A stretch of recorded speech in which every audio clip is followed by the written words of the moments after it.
El signo lingüístico y la teoría del valor. Un ensayo de Pepa Medina. Renacerán muchos vocablos hoy parecidos y perecerán muchos que hoy están vigentes, cuando así lo quiera el uso, en cuyas manos están el poder de decisión, la ley y la regla. Horacio, de Arte Poética. La lengua es un sistema en donde todos los términos son solidarios y donde el valor de cada uno no resulta más que de la presencia simultánea de los otros. Saussure, el curso de lingüística general. Se podrá llamar a la lengua el dominio de las articulaciones. Cada término lingüístico es un miembro, un articulus, donde se fija una idea de un sonido y donde un sonido se hace el signo de una idea. Saussure, idem. El significante lingüístico en su esencia de ningún modo es fónico, es incorpóreo,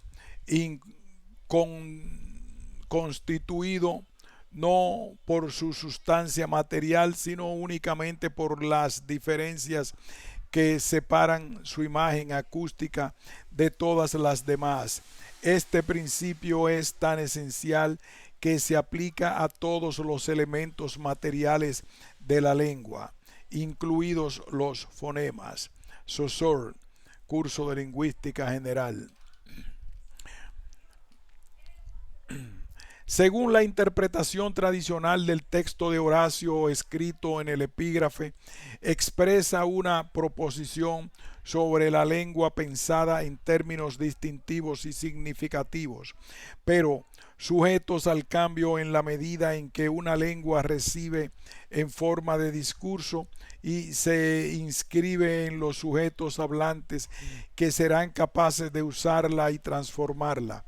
Este pensamiento implica que la realidad de la lengua es representable, es decir, lo que llamamos lo regular, la regularidad, lo ajustado a regla, que no es otra que la ley de la tradición. De la regularidad de las lenguas se ocupan los gramáticos, defensores de lo representable. No obstante, también hay la corriente de los puristas, que consideran que la lengua es una realidad irrepresentable y si se la considera así, pueden funcionar como tesoro. El concepto de tesoro implica que algo tiene valor y se guarda en algún lugar, pero no es completo. Saussure consideraba la lengua como un tesoro depósito de las imágenes acústicas asociadas con un concepto. Y la palabra como una unidad que vive fuera de todo discurso en el tesoro. Y la palabra como una unidad que vive fuera de todo discurso en el tesoro mental, escrito sobre lingüística general. El objeto de la teoría saussuriana es lo lingüístico y el concepto de signo es su expresión tomada de nuestra tradición. Así lo establece el principio según el cual la lengua como un sistema de signos interdependientes en los que el valor de cada término resulta solamente de la presencia simultánea de los otros. La palabra forma parte de un sistema y está revestida no sólo de una significación, sino también y sobre todo de un valor. Saussure se propuso convertir la lingüística en ciencia a condición de prescindir de otro elemento del lenguaje. Consideraba que es propio de la lingüística definir un sistema de correspondencias entre sonido y significado y su análisis implicaba describir cada uno de estos dos planos y sus interconexiones. El dominio del lenguaje exigía una teoría que distinguiera estrictamente el acontecimiento concreto vocal gráfico, habla o escritura, de la naturaleza de signo, nunca materializable y por tanto ideal en cuanto a su esencia. Para él era necesario hacer explícita la separación entre el sistema y su manifestación, o entre lengua y habla. Los signos de la lengua, aunque sean psíquicas, sus dos caras, para Saussure no son abstractos, son, por el contrario, concretos, tangibles, y la escritura permite fijarlos en imágenes convencionales. Así se comprende que el curso, en opinión de Milner, no es más que la exposición de las condiciones conceptuales que hacen posible la gramática comparada. No se ocupe de la referencia, aísle lo formal de la lengua y abra la posibilidad de una anotación simbólica. La lingüística ha estado dominada de manera hegemónica por el estructuralismo y actualmente este dominio está superado. Por estructuralismo, Milner entiende un conjunto de proposiciones en relación con la realidad de la lengua y con la forma de su representación, que pueden ser resumidas así. Lingüística será científica si define la lengua como un sistema de signos, y solo en ese caso. Todas las operaciones necesarias para la ciencia deben deducirse de principio, y solo las operaciones deducidas de ese principio son admitidas en la ciencia. Milner, 35. Ninguna de estas proposiciones son aceptadas por la gramática generativa transformacional Chomsky, que las niega. Se da por supuesto que la lengua tiene otras muchas propiedades que no pueden ser reducidas a un sistema de signos. Sin embargo, a pesar de las nuevas corrientes post-saussurianas y la lingüística, le resulta necesaria la noción de signo, y esa noción de lingüística y signo es reivindicada a partir del curso de Saussure. ¿Cuál fue la contribución de Saussure a la concepción del signo en la tradición? Saussure presentó una nueva perspectiva del lenguaje, y sus aportaciones sobre la naturaleza del signo lingüístico se pueden considerar como las más importantes.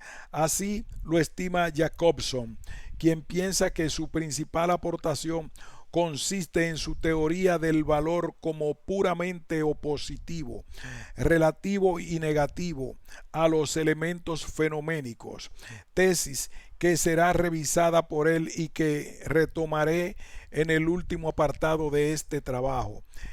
En este trabajo pretendo presentar un esbozo de los puntos en que se encuentra Saussure con algunos pensadores de la tradición, y donde su concepción del signo lingüístico y su teoría del valor conduce más allá del planteamiento anterior. Saussure no es el primero en utilizar el término ni el concepto signo. Al contrario, relaciona el signo con los hechos del lenguaje. Es un lugar común de la tradición filosófica desde los estoicos. Pero si examinamos esta tradición, comprobamos que la teoría del signo es siempre una teoría de la pluralidad de los tipos de signos convencionales, naturales, etc. Saussure, aún reconociendo diferentes tipos de signos, solo se ocupa de uno: el signo lingüístico. En ese sentido, el signo lingüístico no es el objeto de una teoría, sino el medio para exponer una teoría cuyo objeto es otro muy distinto. Manfred Frank señala que entre las hipótesis que en el curso se despliegan, se cuenta sobre todo el rechazo de que las palabras del lenguaje representen algún tipo de pensamientos previamente existentes, así como que estructuras sintácticas serían representaciones de las síntesis lógicas que vinculan aquellos pensamientos con predicados. En efecto, estas hipótesis las encontramos formuladas en los siguientes fragmentos. 1. Todo estudio de una lengua como sistema, es decir, de una morfología, significa estudiar el pensar que existen formas en parte alguna que existan por sí mismas fuera de su uso. 1. Todo estudio de una lengua como sistema, es decir, de una morfología, significa estudiar el uso de las formas o la representación de las ideas como se prefiera. Lo que es erróneo es pensar que existen formas en parte alguna que existan por sí mismas fuera de uso, o que existen ideas en parte alguna que existan por sí mismas fuera de su representación. Saussure, Escritos sobre lingüística general. En este fragmento, Saussure utiliza el término formas o representación de las ideas antes de que encontrara los términos significante y significativo. Lo que significa el término formas en este contexto es la diferencia o la coincidencia de los signos según las ideas, y se resume en las siguientes proposiciones. No es una determinada entidad positiva de cualquier orden y de un orden simple, sino una entidad a la vez negativa y compleja que resulta de la diferencia respecto a otras formas, combinada con la diferencia de significación de otras formas. 2. La lengua no conlleva ni ideas ni sonidos preexistentes al sistema lingüístico, sino solamente diferencias conceptuales y diferencias fónicas resultantes de ese sistema. 3. En el lugar de ideas dadas de antemano, hay que considerar los valores que emanan del sistema. 4. Que algunos piensen que las partes del discurso sean factores de la lengua porque corresponden a categorías lógicas es olvidar que no hay hechos lingüísticos independientes de una materia fónica dividida en elementos significativos. En contra de la opinión de Benveniste, que afirma que es de Saussure de quien procede la teoría del signo lingüístico, para Eugenio Caseriu, la teoría saussuriana del signo, con la distinción entre signifiant, signifié y chose, se corresponde casi exactamente con la de los estoicos y la de San Agustín, con los conocidos conceptos estoicos verbum, de civil y res. La distinción se atribuye a Saussure por la desconexión entre la lingüística actual y sus propias tradiciones. ¿En qué consiste la teoría del lenguaje como representación? Esta teoría se remonta a Aristóteles, quien había considerado la palabra como una representación de los procesos psíquicos del pensamiento. Volvamos a leer este texto con el que nos ofrece un amplio panorama sobre el lenguaje en su obra sobre la interpretación. Así pues, lo que hay en el sonido son símbolos de las afecciones que hay en el alma, y la escritura es símbolo de lo que hay en el sonido. Y así como las letras no son las mismas para todos, léase, para todos los pueblos, tampoco los sonidos son los mismos. Ahora bien, aquello de lo que esas cosas, es decir, los sonidos y las letras, son signos, primordialmente las afecciones del alma son las mismas para todos, y aquello de lo que éstas, es decir, las afecciones del alma, son semejanzas, las cosas también son las mismas. En este fragmento se reconocen los cuatro elementos básicos que configuran una actividad compleja, como es el lenguaje en sus distintas modalidades, como lenguaje oral o lenguaje escrito, signos o símbolos sonoros, signos escritos, afecciones del alma o cosas reales. Aristóteles atribuye el signo lingüístico al carácter convencional. Palabras orales o escritas no son naturales, sino convencionales, y a la vez no son las mismas para todos, ya que hablamos distintas lenguas. Si no hubiera una convención social que ligara sonidos determinados y pensamiento, el sonido carecería de sentido. De esta forma relaciona lenguaje y pensamiento. Por otro lado, distingue en el sujeto que habla la voz como sonido articulado y el contenido de pensamiento, noema. Alejandro Llano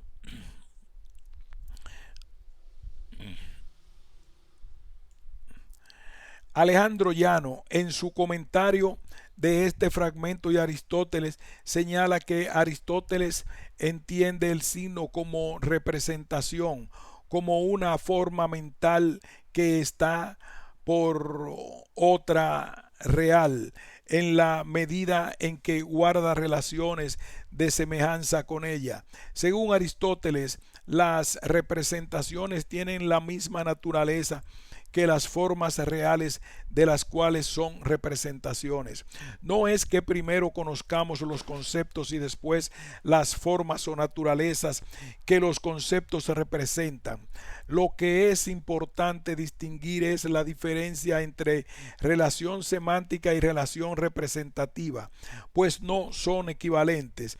La primera se establece entre palabras, conceptos, y la segunda entre conceptos, cosas. Una determinada palabra puede dejar de significar lo que significaba si se produce algún cambio semántico en el tiempo, pero con los conceptos no puede suceder lo mismo, ya que no están decisivamente condicionados por las palabras en las que se expresan. Lo que se aprende por el conocimiento de la lengua es un significado, una posibilidad infinita de designación. No esta casa, por ejemplo, sino casa. Para los estoicos hay tres factores diferentes que constituyen un signo: el objeto exterior o referente, también llamado la cosa designada, lo que se encuentra fuera y en correspondencia con la intención de la palabra que expresa el pensamiento. El pensamiento o significado, lo que la voz expresa, lo que comprende el que conoce la lengua y no comprende quien la ignora. San Agustín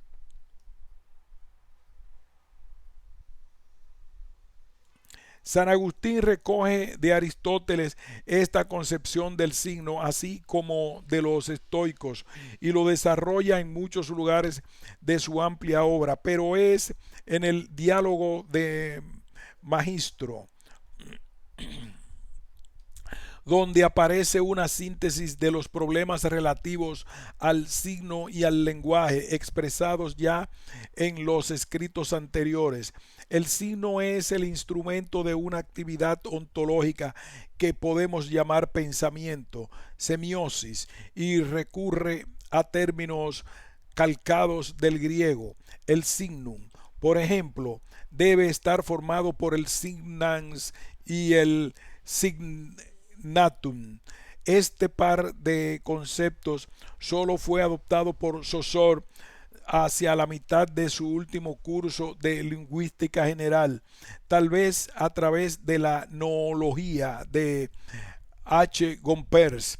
Mauricio Bechod indica que de doctrina cristiana, Agustín ofrece una definición del signo que sirvió de modelo semiológico durante toda la Edad Media. Agustín habla de signos insignificables y señala la representación como lo propio de los signos. En el de Magistro, la discusión se centra sobre el signo, la significación vista como relación entre el signo signum y la realidad res. El signo es la cosa que, además de la especie o imagen o representación que introduce en los sentidos, hace llegar al pensamiento otra cosa distinta. San Agustín divide los signos en dos grupos: los signos naturales y signos artificiales o convencionales o dados, signa data. Los signos dados son los que mutuamente se dan los vivientes para manifestar los movimientos de su alma. Los signos tienen significado y el significado de las palabras no puede mostrarlo el hombre sino con palabras. Esta es la mejor definición de significado, reconocida por Peirce y Jacobson. Concepto y referente no pueden ser la misma cosa.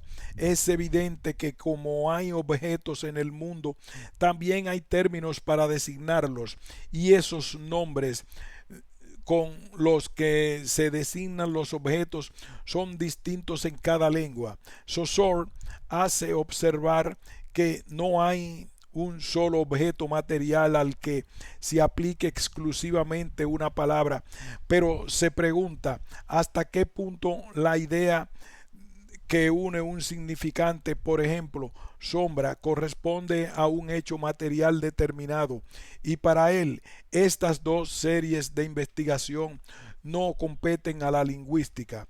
El concepto no puede ser una copia de la realidad esencial de la cosa. Las cosas no son semejantes a las ideas. El concepto como signo formal, según decían los escolásticos, es precisamente esa pura imagen, de no imagen, sino imagen, de sin ser el mismo nada de aquello de lo que no es más que semejanza, y precisamente por ser pura semejanza es por lo que no es semejante. Llano 129. Si la representación es una semejanza que es semejante a lo por ellas semejado, es obvio que lo que quiere subrayar no es la relación entre un sonido significativo y la cosa real a la que hace referencia, sino a la relación entre sonido significativo y significación. Otra referencia que pudo tener influencia en Saussure es Hegel.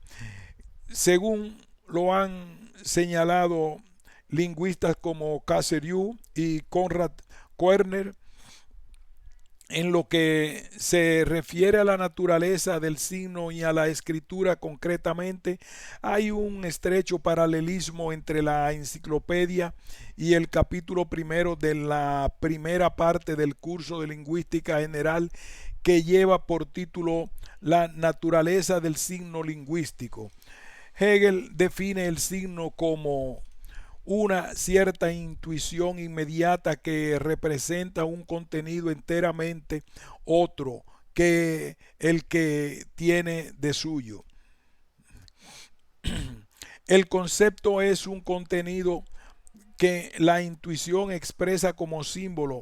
Por el contrario, en el signo nada tiene que ver el contenido propio de la intuición y el contenido del que ella es signo. Para Hegel, la Vorstellung, representación, Vorstellen, poner delante, es una intuición recordada. La síntesis de la imagen interior de la existencia recordada es la representación propiamente dicha, por cuanto lo interior tiene ahora también en sí mismo la determinación de poderse colocar ante la inteligencia, o sea, de tener existencia en ella. Manfred Frank considera que el modelo de representación del lenguaje implica no solo una dependencia del lenguaje respecto al pensamiento, sino también una reflexividad de la función de representación. En otras palabras, un signo que al mismo tiempo también designa a su serie signo, disuelve la necesidad de la representación en favor de la inmediata autopresencia de algo presente.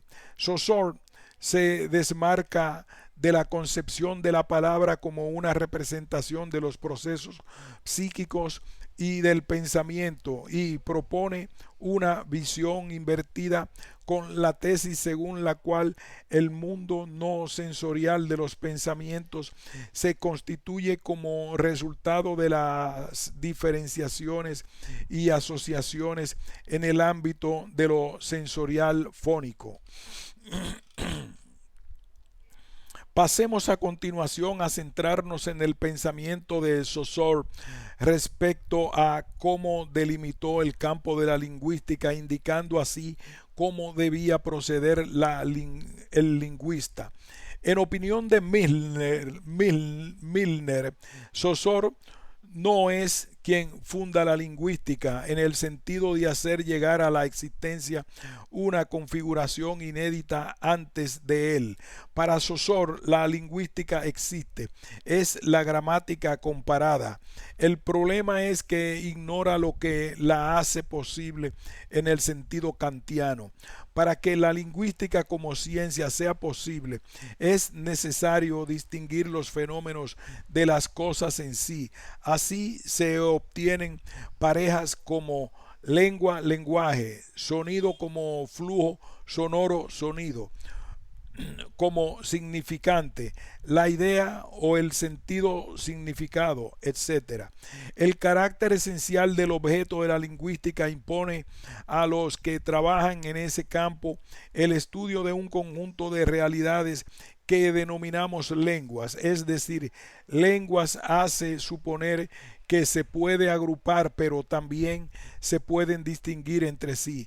La lengua está compuesta de signos socialmente compartidos por una comunidad, como una totalidad en sí y como un principio de clasificación, es decir, un sistema de diferencias entre los signos que son siempre ajenos en cierta medida a la voluntad individual y social, y este es su carácter esencial. Saussure. La lengua es una forma y no una sustancia, dice Saussure, como una fórmula que salva lo idéntico, revelando así lo que es la sustancia de la lengua, lo no idéntico a sí mismo. La dimensión de lo no idéntico a sí mismo es el equívoco. Una locución en la que hay equívoco es a la vez ella misma y otra. La locución equívoca tiene la particularidad de que el sentido unitario no siempre es la suma del significado normal de los componentes. El equívoco consiste en hacer uso del valor polisémico de algunas palabras y se generan gracias a las relaciones de homofonía, la homosemia y la homografía que sustentan el doble sentido y lo dicho a medias. La puesta en función de la estructura de la lengua es el discurso, pero además ésta está abierto al sentido que no podría existir sino para un sujeto. Sentido y sujeto son los puntos de impedimento de la lingüística. El lingüista no puede ocuparse más que de lo efectivamente dicho y escrito y no tiene medios para acercarse a la cuestión de quién es el que así lo expresó y qué es lo que significan sus proposiciones. El sujeto del discurso de la lingüística es el que soporta las estructuras lingüísticas y el que realiza las operaciones que el sistema de la lengua permite, y este sujeto aparece en la lingüística de tres formas: A, el sujeto como categoría gramatical; B, el sujeto en la diferencia, enunciado, enunciación; y C, el sujeto como hablante, como operador del lenguaje. De esta manera la lingüística se mantiene en la cientificidad en la medida en que rechaza fuera de sí al sujeto y el sentido. La lengua es para Saussure un sistema de valores puros, y los dos elementos que entran en juego en su funcionamiento son las ideas y los sonidos. La relación entre sonido significativo y significación como componentes inseparables del signo lo explicita Saussure en sus notas, y sugiere la ventaja de utilizar el término sema sobre el signo. 1. La palabra sema es un signo convencional que forma parte de un sistema. 2. La palabra sema excluye cualquier preponderancia y cualquier separación inicial entre la vertiente vocal y la vertiente ideológica del signo. Representa el todo del signo, es decir, signo y significación unidos. 3. El sema no existe solo por su fonía y significación, sino por su correlación con otros semas. Etimológicamente, la palabra sema, de origen griego, es una señal distintiva, marca, sello, que se aplica al signo que tiene significado.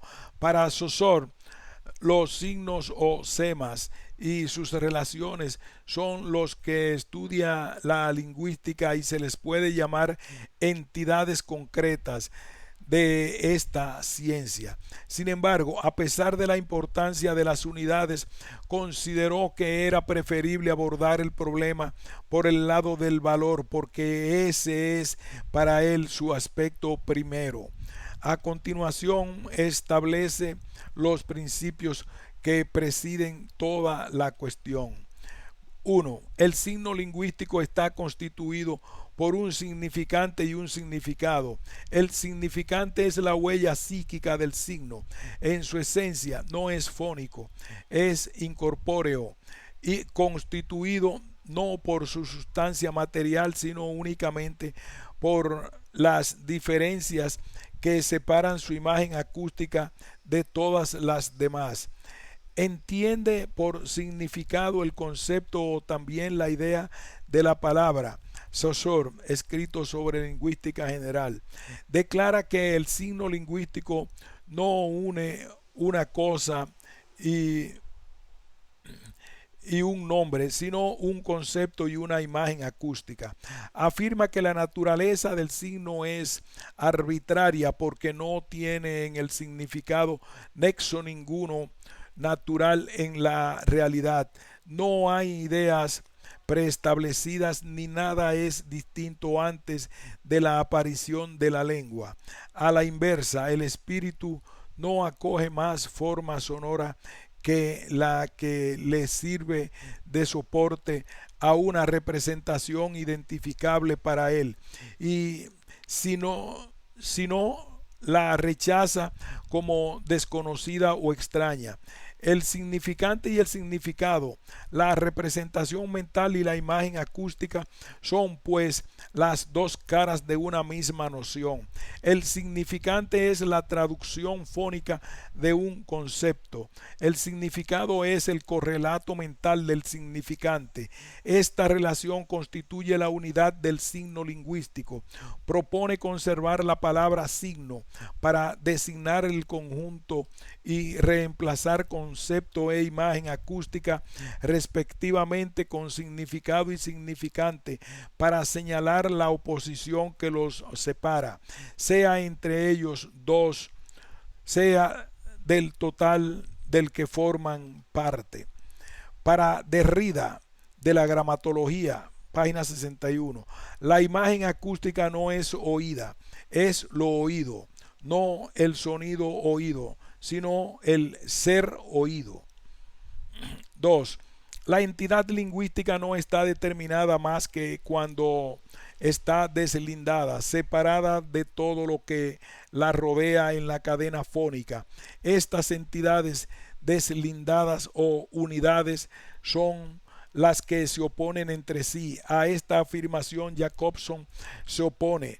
Para él son las propiedades distintivas de los fonemas las que cumplen una función puramente opositiva, tal como lo desarrollaré en el apartado quinto. Saussure nos dice que un significante evoca en nosotros el significado correspondiente, es decir, la idea. Y por otra parte, si pensamos en algún objeto en concreto y en una determinada lengua en que se encuentra ligado nuestro pensamiento, es la imagen acústica y motriz la que surge en nuestro espíritu. Este esquema del signo lingüístico se parece en el curso donde este esquema del signo lingüístico que aparece en el curso donde se establece la relación significante-significado está contemplado de forma compleja en los escritos sobre lingüística general. En el curso, el sistema del signo se puede interpretar como una relación biunívoca o correspondencia uno a uno. En cambio, en los escritos, Saussure señala que no es lo mismo la relación de forma y de la idea que la relación de la idea y de la forma, porque si se toma como base la forma A, se ceñirá cierto número de ideas A, B, C. Y si se toma como la base la idea A, se abarcará más o menos exactamente cierto número de forma A, H, Z. Relación A, H, Z. ¿Cuál es el papel característico de la lengua frente al pensamiento? ¿En qué consiste el valor del signo? Su papel no consiste en crear un medio fónico material para la expresión de las ideas, sino el de servir de intermediaria entre el pensamiento y el sonido, de tal forma que su unión conduce a deslindamientos recíprocos de unidades. La lengua es un sistema en donde todos los términos son solidarios y donde el valor del signo resulta de la presencia simultánea de los otros. Considera el valor lingüístico en primer lugar en su aspecto conceptual y establece la diferenciación entre significación y valor. La significación es la contraparte de la imagen auditiva. El valor es la propiedad que tienen una palabra de representar una idea. El valor es un elemento de la significación que resulta de la presencia simultánea de otros signos que también van a tener un valor. Esto significa que las palabras y los conceptos o ideas vecinas se limitan recíprocamente. Los valores están siempre constituidos por dos factores. Uno, por una cosa distinta de cualquier otra cosa con la que puede intercambiarse por aquella cuyo valor está por determinar. 2. Por cosas similares que se pueden comparar con aquella cuyo valor se va a determinar. En la lengua cada término o elemento tiene un valor correspondiente por su oposición con los otros términos. Los valores dependen de una convención inmutable, los principios de la semiología. Además, son relativos, ya que la relación entre la idea y el sonido es arbitraria, y son negativos porque la relación entre los signos lingüísticos de un sistema se define de forma negativa, ya que un signo es lo que otro no es. En segundo lugar, estudia el valor lingüístico en su aspecto material. Lo que importa en la palabra no es el sonido, sino las diferencias fónicas que distinguen esa palabra de las demás. Permiten distinguir esos signos de todos los demás, ya que poseen la significación.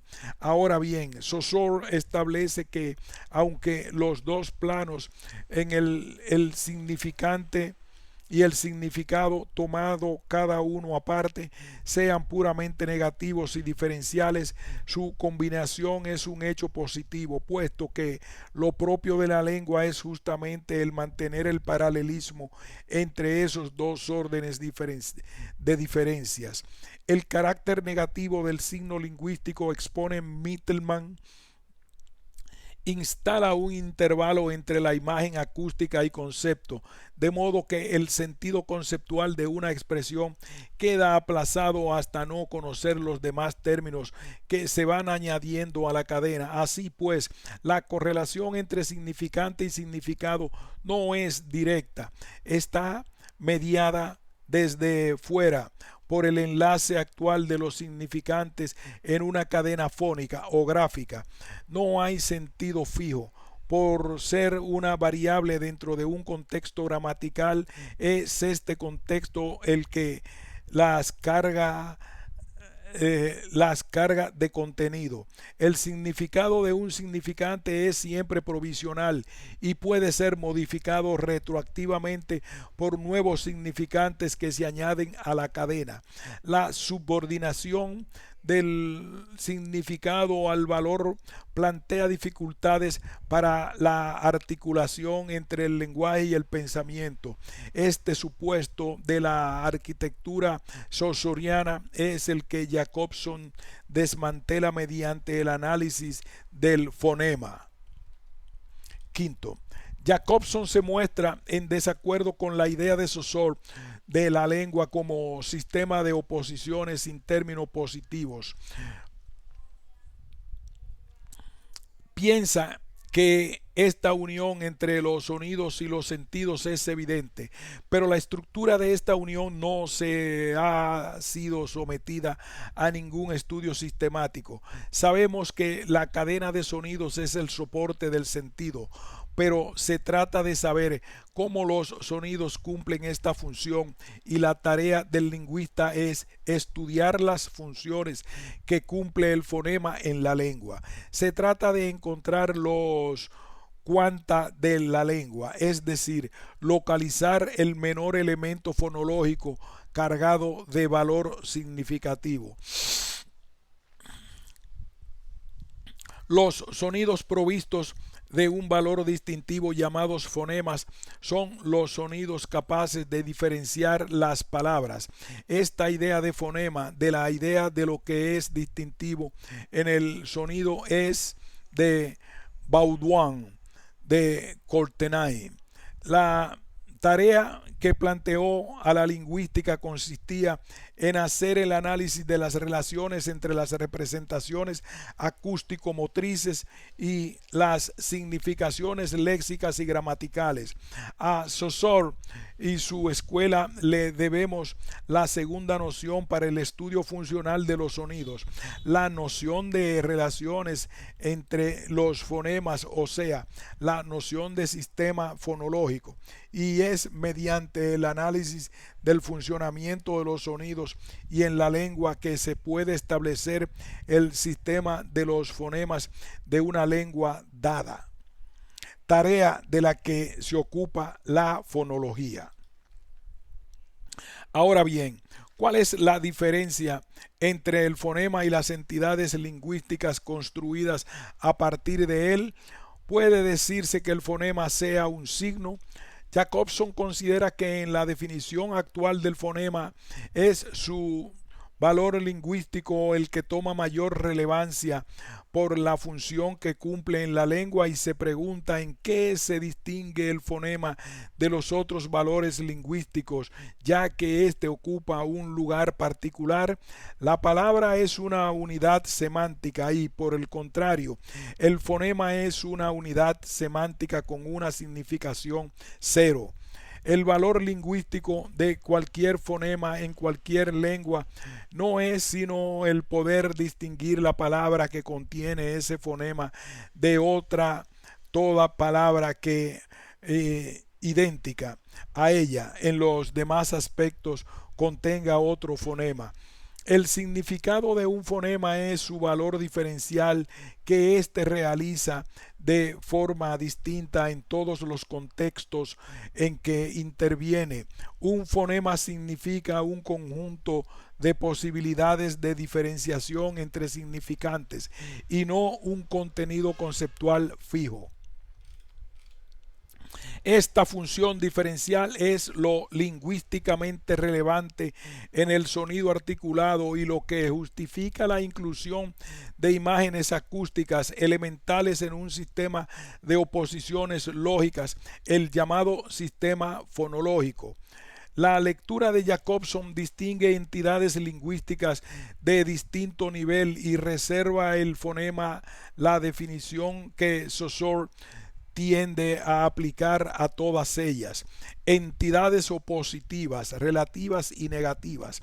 Se apoya en Tomás de Aquino, que abordó el problema del signo lingüístico y de sus elementos.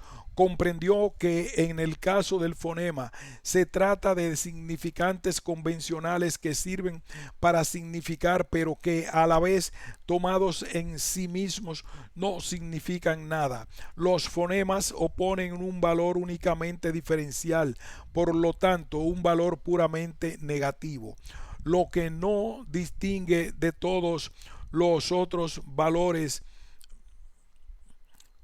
Lo que lo distingue de todos los otros valores lingüísticos y semióticos en general es que solo tiene carga negativa.